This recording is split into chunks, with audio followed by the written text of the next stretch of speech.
All right, so another beautiful day the Lord has made. Let us be glad and rejoice in it.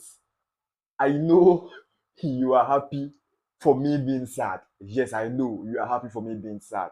But hey, it's a football match, and I think, irrespective of the results of that particular match yesterday against Inter Milan, I think I should come in and we'll have a discussion about this particular match. I mean, weren't you excited of the kind of football match these two clubs sold to us at the semi-finals, both the first and the second leg? And after the match, I thought this has been the best semi-final matches we've witnessed for the past 10 years until my attention was drawn to the Real Madrid Manchester City semi-final match. Was it 3 or 4 seasons ago? Yes. And I think after that, and for me, I understand because yesterday's match was very solid. The excitement, come on, that was the highest stage of European football. And these clubs sold a very, very exciting game to be the football lovers. And I posted this on my status that it might be, the feeling might be different watching this game as a neutral instead of a fan. And I actually felt it after, Inter Milan equalized and then that third goal from FC Barcelona.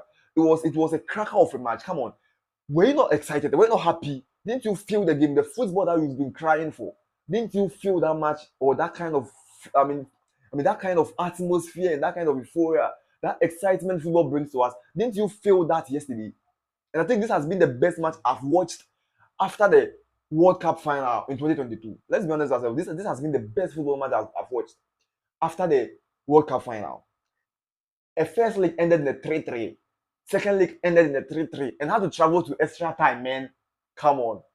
But we'll have a discussion about that particular match. I think I have some revelations I have to voice out. Barcelona had the tickets to Munich in their own hands, but decided to throw it, decided to give it out to Inter Milan.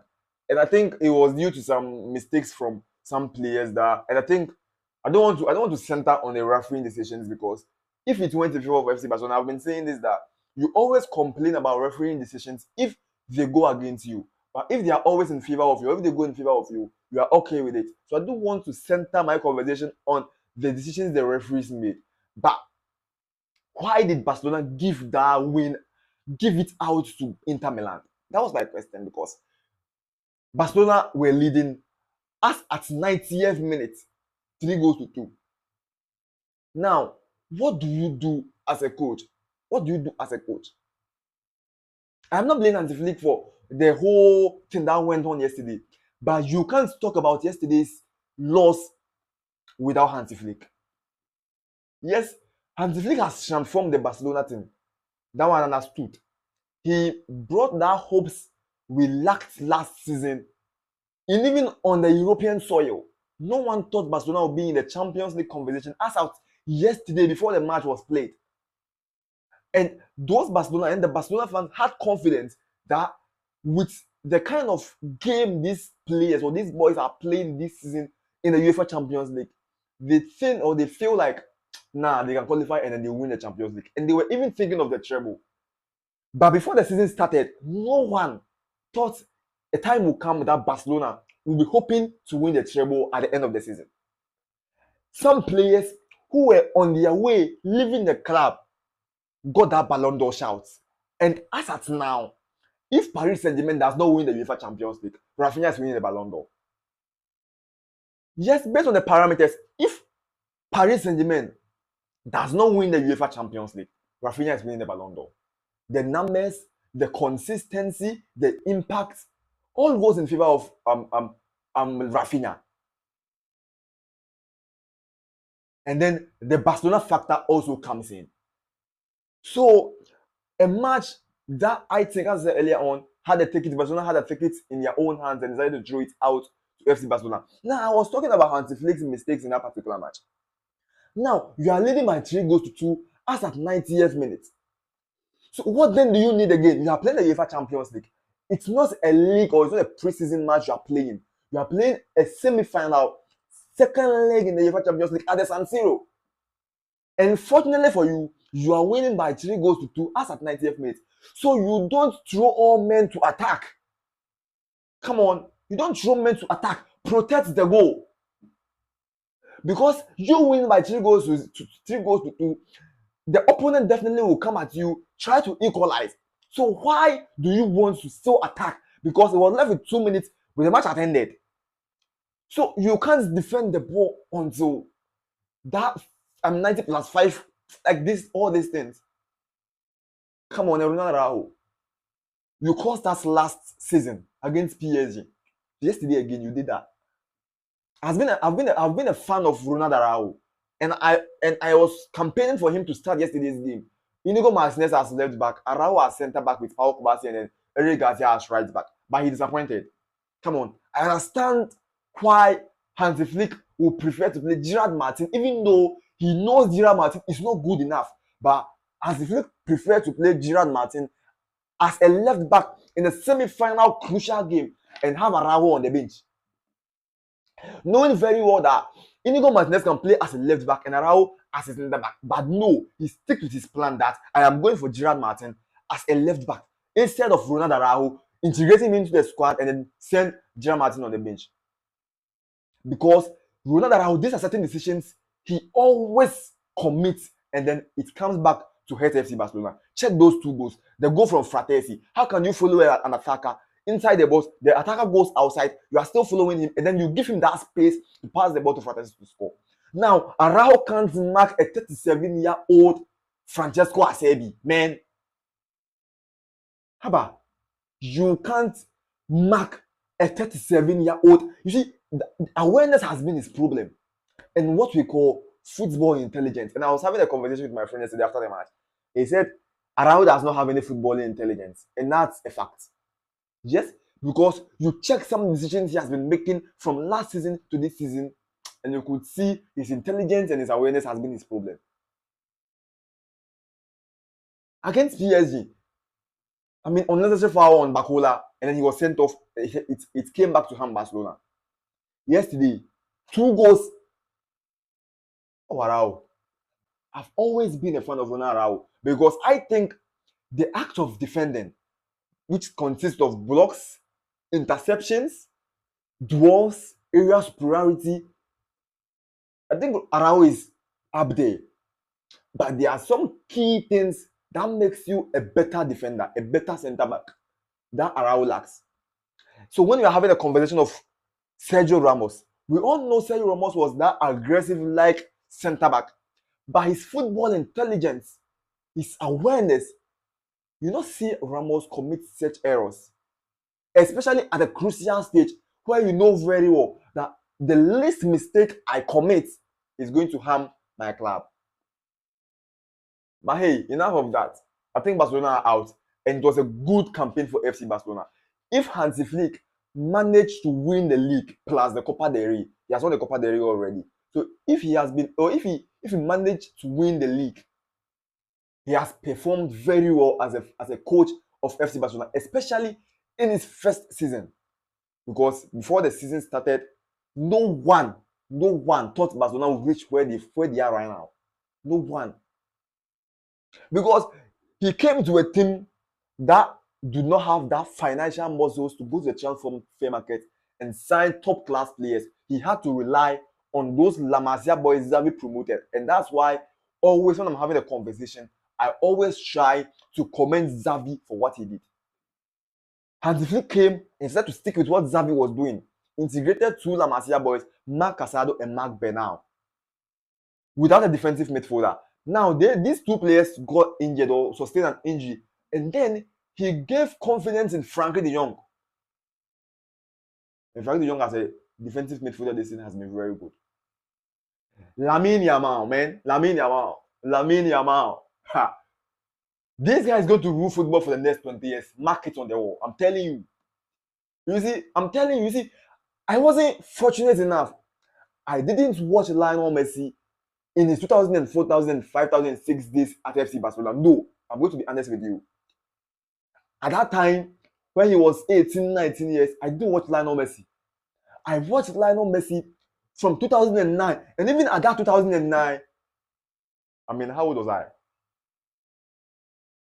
At that 2009, when Lionel Messi was deadly, I was sitting behind the TV and I watched a certain player All because I love to watch football. But his impact on the game, I couldn't realize that he had this huge impact on the game until 2012, 2013, 2014, until the last match but Lionel Messi played for FC Barcelona. But right now, I am fortunate enough to watch Lamine Yamal make his debut at the age of 15 for FC Barcelona. They doubted him that he's going to be like Ansu Fati. I watched Lamine Yamal 10-16 go to Euros, dictate matches for Spanish national team at the age of 16. Still, they are doubting him. And this season, I've watched a certain Lamine Yamal at the highest stage of European club game, which is the UEFA Champions League, deciding matches for FC Barcelona. Even a match that Barcelona lose, he's the highly rated player on the pitch. Yesterday, it was between Lamine Yamal and Yann Sommer. It makes me remember the 2022, was 2022 or 2023? 2022 rather. If that UCL final between Real Madrid and Liverpool. It was Sadio Mane and then Thibaut Courtois. Yesterday, it was Lamine Yamal and Yann Sommer. And what a masterclass from Yann Sommer. Come on. That guy decided the match yesterday for Inter Milan. Yann Sommer and then Simeone Inzaghi. A proper Italian tactician. A disciple of the three-back. And he's been able to execute that plan to perfection. So you have Bastoni, you have Acerbi, you have Bisek. You know, Acerbi is not that aggressive, out defender who will be going to duels, combative, and then going to 50-50. No, because he's old, he's 37 years. So you have Bisek and Bastoni, Acerbi in the middle of these two center backs. Be the leader in that back line, that three defensive line. Now, Denzel Dumfries, Federico Di Marco. You see, Federico Di Marco was locked because of Lamine Yamal. But Denzel Dumfries definitely is going to have his way out because Gerard Martin is your left back. Without Baldi. So if Barcelona had Alejandro Baldi on the left, the story would have been different because you would see Denzel Dumfries don't attack too much because he knows very well that Baldi is that kind of player. On the ball, he's very good. He can run into spaces. He can create. But Gerard Martin, on the other hand, can't do that. So Denzel Dumfries did what Di Marco couldn't do on the left because of Lamine Yamal. Anka Okuno, Di Marco, they see Lamine Yamal, Anka Okuno. Now this guy is a proper baller, Lamine Yamal. You see, I said he's going to rule football for the next 20 years. He's just 17 years. You see, don't come to conclusion that he's going to be like Ansu Fati. Don't say we've seen talents like Lamine Yamal. Hey, I'm telling you. What was the last player?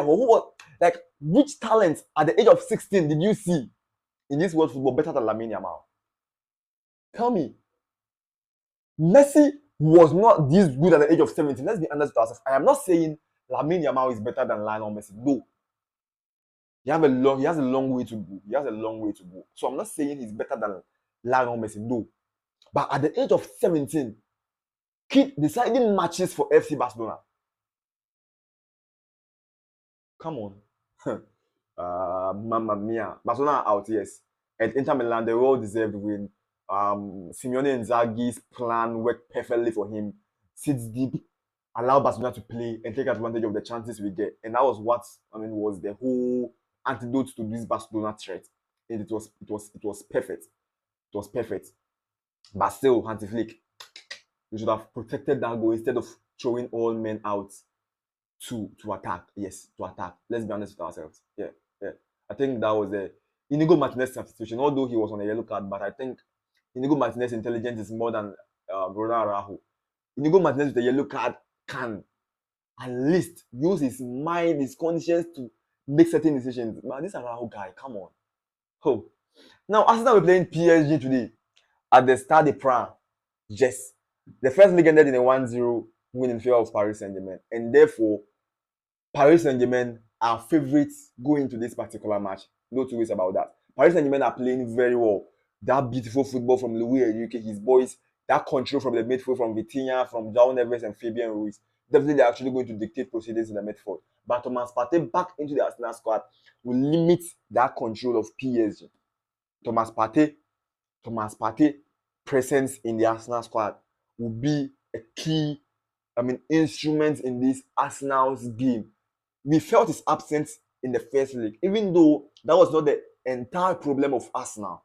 They were wasteful on the night.